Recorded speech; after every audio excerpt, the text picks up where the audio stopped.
भगवान श्रीकृष्ण म्हणतात, आयुष्य म्हणजे भविष्यकाळ किंवा भूतकाळ नव्हे, तर आयुष्य म्हणजे वर्तमान आहे. म्हणूनच केवळ वर्तमानाचा विचार करा.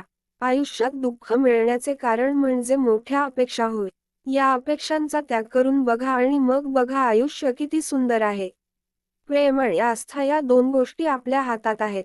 आपल्या मनात एकदा भक्ती निर्माण झाली तर कणाकणात ईश्वराचे दर्शन घडते.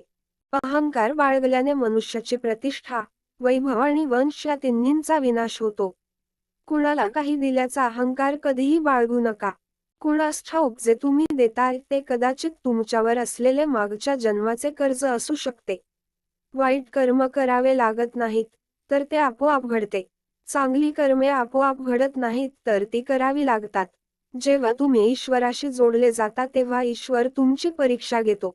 काही लोक याला दुःख म्हणतात, तर काही लोक यालाच देवाची कृपा समजतात. आयुष्यात कशीही वेळ येवो, कुटुंबाची साथ कधीच सोडू नका. सुख आले तर ते असल्याने कुटुंबाबरोबर दुप्पट होईल आणि दुःख आले तर कुटुंब बरोबर असल्याने ते तुमचे दुःख वाटून घेतील.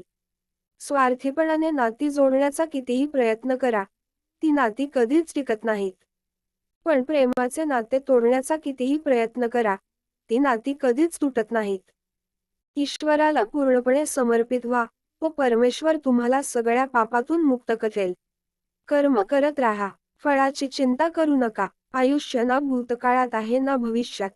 आयुष्य आहे ते फक्त आत्ताच्या क्षणात.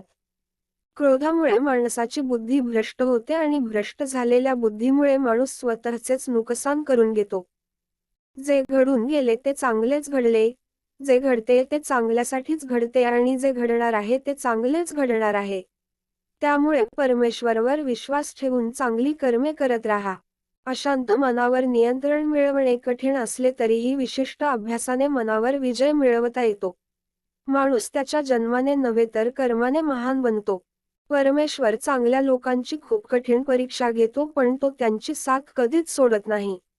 आणि परमेश्वर वाईट लोकांना बरेच काही देतो, पण तो त्यांची साथ कधीच देत नाही.